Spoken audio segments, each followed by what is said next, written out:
नमस्ते बच्चों, कक्षा 12 है, विषय हिंदी अनिवार्य, प्रकरण है अधिगम क्षेत्र है व्यावहारिक व्याकरण और प्रकरण है आपका अलंकार। आज हम श्लेष अलंकार के भेद और उदाहरण पढ़ेंगे और प्रस्तोता है अभिनव सर्वा, व्याख्याता हिंदी साहित्य।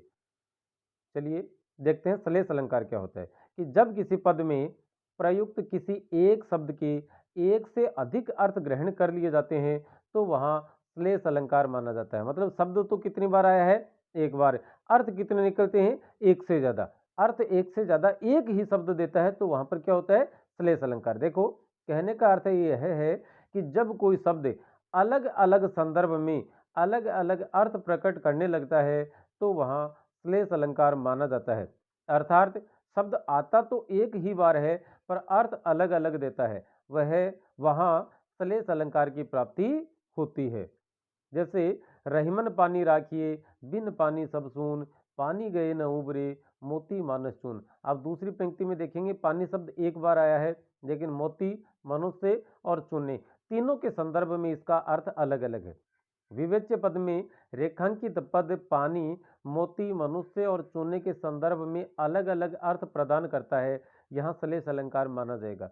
पानी मोती के अर्थ में देता है उसके चमक, मनुष्य के अर्थ में देता है उसके मान सम्मान और चूने के अर्थ में पानी शब्द का अर्थ है जल। आगे दूसरा उदाहरण है कि चरण धरत चिंता करत भावत नींद न सूर, सुवर्ण को ढूंढत फिरे कवि कामी और चोर। यहाँ पर सुवर्ण शब्द को रेखांकित किया हुआ है और इसके तीन अर्थ निकलते हैं। शब्द कितनी बार आया है? एक बार। अर्थ कितने दिए उसने? एक से ज्यादा। तो यहाँ पर अलंकार कौन सा हो जाएगा? श्लेष। कैसे होता है देखते हैं। कवि के अर्थ में क्या है? सुवर्ण मतलब सुंदर रचना। कामी पुरुष के अर्थ में सुवर्ण मतलब गौरवर्णीय स्त्री। और चोर के अर्थ में सुवर्ण अर्थात सोना या स्वर्ण। तो इसलिए एक ही शब्द ने तीन अलग अलग अर्थ दिए अलग अलग संदर्भों में, तो अलंकार की प्राप्ति होती है श्लेष की। अब आगे आता है जहां गांठ तहां रस नहीं, यह जानत सब कोई। गांठ का अर्थ क्या है? पहला देखते हैं कि ईख के डंडे की पोर होती है, जैसे हमारी उंगलियों में भी है, और ईख के डंडे की पोर मानी जाए तब तो मीठा रस नहीं होता वहां पर। अब गन्ने के डंडे को देखते हैं तो जहां पर गांठ होती है दो अलग अलग भागों की, वहां पर रस नहीं होता। और दूसरा अर्थ इसका गांठ का निकलता है मनमुटाव। जहां मनमुटाव होता है वहां रस, रस का अर्थ है रस का अर्थ है प्रेम, वहां प्रेम भी नहीं होता। दो मनुष्यों के बीच में यदि किसी बात को लेकर मनमुटाव है तो वहां पर प्रेम व्याप्त नहीं हो सकता। और आगे एक और है उदाहरण कि नर की अरु नल नीर की, गति एक कर जोई, जे तो नीचो वे चले ते तो ऊंचो हुई। नर, नर के संदर्भ में नीचा होने का अर्थ है विनम्र या विनयशील, और ऊंचा होने का अर्थ है बड़ा या महान। और नल नीर पानी के नलके के लिए इसके अर्थ हो जाएंगे। नीचे का अर्थ होता है गहरा और ऊंचा का अर्थ होता है बहुत ऊपर उठा हुआ। जितना गहराई से पानी खींचेंगे उतना ही ऊपर तक जाएगा। मनुष्य जितना विनम्र होगा उतना ही महान बनेगा। अगला है श्लेष अलंकार के भेद। तो दो भेद माने जाते हैं, सैभंग अभंग और सैभंग। अभंग ए धन भंग से बना है, ए धन भंग। भंग का अर्थ होता है तोड़ना या टूटना। तो यदि जिसका भंगित नहीं किया जा सके, जिसका भंग नहीं किया जा सके, जिसका खंड नहीं किया जा सके, क्योंकि एक उपसर्ग का अर्थ होता है नहीं में, कि जिसके टुकड़े नहीं किए जा सके वो क्या होते? अभंग अलंकार।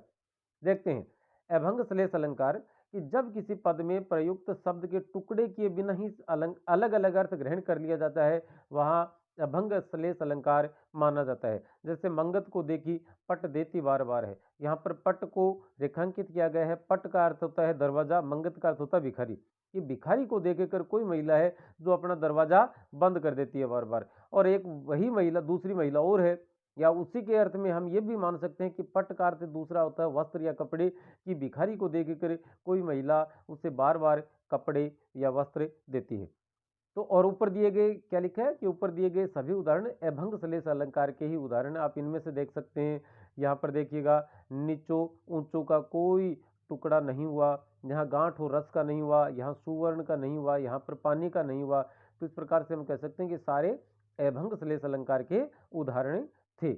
अब देखते हैं सैभंग श्लेष अलंकार कि जब किसी पद में प्रयुक्त किसी शब्द के टुकड़े करने पर ही अलग अलग अर्थ प्राप्त होता है तो वहां सैभंग सैधन भंग श्लेष अलंकार प्राप्त होता है। उदाहरण के तौर पर ये देखिएगा, बहुत मशहूर इसको माना जाता है कि चिर जीवो जोरी जुरे क्यों न स्नेह गंभीर को घटी ये वृष भानुजा वे हलधर के वीर। हलधर कहते हैं हलधर के भी दो अर्थ निकलते हैं। तो देखिए, पहला अर्थ क्या है, वृषभ धन अनुजा अर्थात गाय, तो हलधर का अर्थ हम ग्रहण करेंगे किसान से।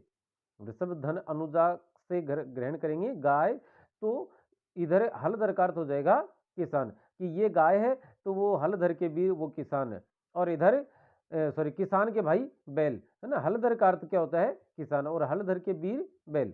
यहाँ दूसरा, वृषभानु धन जा, मतलब वृषभानु की जा मतलब पुत्री कौन, राधा। तो यहाँ पर हलधर कौन हो गए, बलराम, और बलराम के वीर कौन हो जाएंगे, वीर का अर्थ होता है कृष्ण, तो वहां पर हो जाएंगे कृष्ण। कि इनमें से कौन सा, चिर जीवो जोरी जुरे, कि ये जोड़ी लंबे समय तक जीवित रहे, क्यों न स्नेह गंभीर, और इनमें स्नेह भी अधिक क्यों न हो, को घटी कौन सा कम है, ये वृषभानु जो है तो वे हलधर के वीर है, यदि ये गाय है तो वह बैल है, यदि वह यह राजा है तो वह कृष्ण है।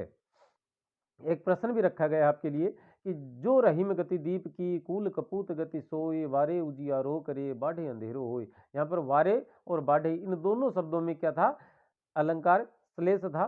देखें, प्रस्तुत पद में प्रयुक्त अलंकार और उसका भेद बताइए। तो प्रस्तुत पद में अभंग श्लेष अलंकार, मतलब श्लेष अलंकार और उसका भेद अभंग श्लेष अलंकार प्रयुक्त हुआ है। दीपक के अर्थ में इसका अर्थ था, वारे का अर्थ है जलना और बाढ़ का अर्थ है बुझना।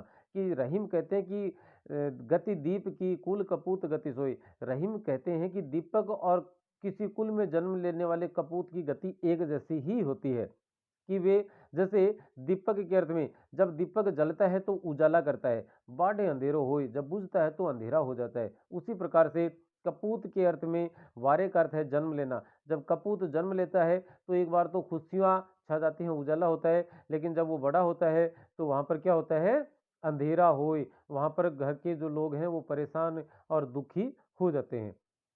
विशेष इसके लिए लिखा है कि व्यंजना शब्द शक्ति से युक्त प्रत्येक वाक्य या पद में सदैव श्लेष अलंकार ही प्रयुक्त होगा।